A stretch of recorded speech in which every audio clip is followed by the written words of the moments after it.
Paris घुमेर सकाइसकेपछि चाहिँ हामी चाहिँ बेल्जियममा आइसकेको थियौँ। बेल्जियमको ब्रुसल भन्ने सिटीमा। त्यहाँबाट आइपुग्न चाहिँ लगभग 5 घन्टा चाहिँ हामीलाई लाग्यो त्यो गाडीमा। त्यसपछि सुरुको दिनमा चाहिँ हामी चाहिँ यो ओटोमियोम भन्ने ठाउँमा पुग्यौँ। यो ठाउँ चाहिँ बेल्जियमको एउटा सिम्बल भनेर चिनिन्छ। त्यसपछि गाडी चाहिँ यहाँ पार्क गऱ्यौँ र अनि हामी चाहिँ यो ठाउँमा चाहिँ घुम्न निस्क्यौँ।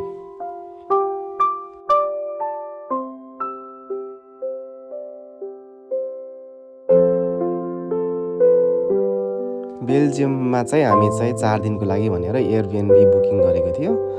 यो घरै छ अनि त्यसपछि मजाले सबैजनालाई इनफ ठाउँ थियो बस्ने, यताउति खाना खाने सबै गर्ने ठाउँहरू। सुरुको दिनमा चाहिँ मजाले घुमियो, छिटै आइयो आउनलाई चाहिँ त्यस्तो धेरै घुमिएन, सबैजना थाकेको थियौँ।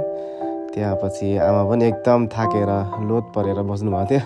गाडी लागेर गाडीमा हिँड्दा घुम्दा सबै गर्दा थाकिन्छ नि त, अनि त्यही भएर छिटै आएर छिटै आयौँ। अनि खानासाना बनाएर चाहिँ मजाले डिनर घरमै दाल भात तरकारी अब के मन लाग्छ सबै बनाएर खाइयो सुरुको दिनमा चाहिँ। त्यसपछि निस्कियो अर्को दिन चाहिँ अब ब्रेकफास्ट गरेर मजाले बेल्जियमको मेन सिटी ब्रुसल्सलाई एक्सप्लोर गर्न। एकदम राम्रो थियो यो सिटी पनि।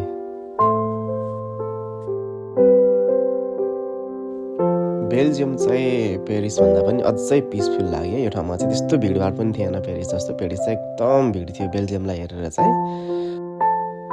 अनि कोही चाहिँ यो ठाउँमा जानुभएको छ भने चाहिँ यहाँ बेल्जियमको फ्रेन्च फ्राइज अनि बेल्जियमको वाफल अनि यहाँको चक्लेट चाहिँ ट्राई गर्न चाहिँ नभुल्नु होला। यो चाहिँ एकदम मस्ट ह्याभ यहाँ गइसकेपछि चाहिँ।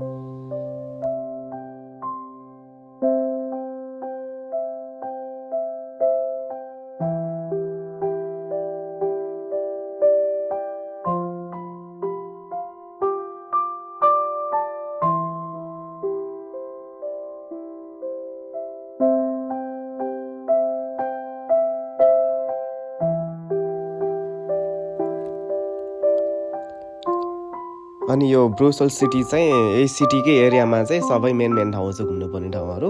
अनि कोही जानुभएको छ भने चाहिँ एक दिन चाहिँ होल डेको टाइम लिएर जानुभयो भने चाहिँ यो एरिया चाहिँ मजाले पाउँदो रहेछ। यो मेन ब्रुसल्सको मेन सिटी यो यहाँको चाहिँ एकदम सिनरिज ठाउँहरू चाहिँ जानु छ भने चाहिँ एक दिन होल डे लिएर जानुभयो भने चाहिँ यो एरियामा चाहिँ मजाले आउँदो रहेछ।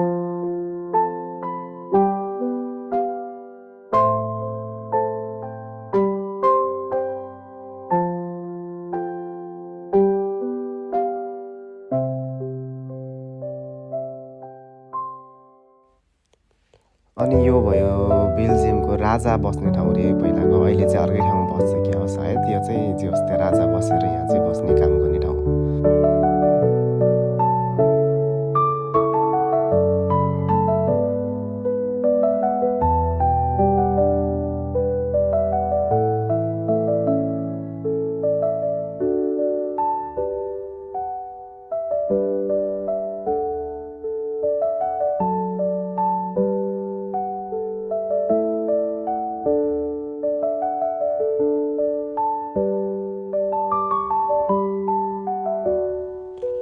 यो चाहिँ युरोपियन पार्लियामेन्ट भयो।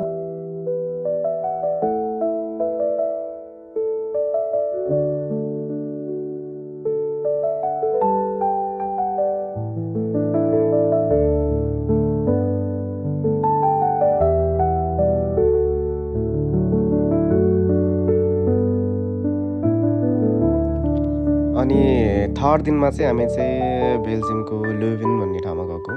त्यो चाहिँ लगभग 1 घन्टा जतिको बाटो हो ब्रुसल्सबाट, त्यस्तो टाढा छैन। यो पनि एकदम पिसफुल एकदम राम्रो रहेछ यो ठाउँ पनि।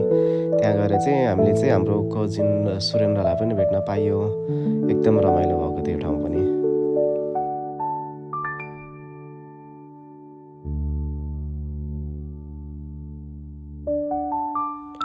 अनि त्यसपछि त्यही नजिकै रहेछ टन्नै नेपाली रेस्टुरेन्टहरू। अनि हामी चाहिँ गयो नेपाली रेस्टुरेन्टमा डिनर गर्न।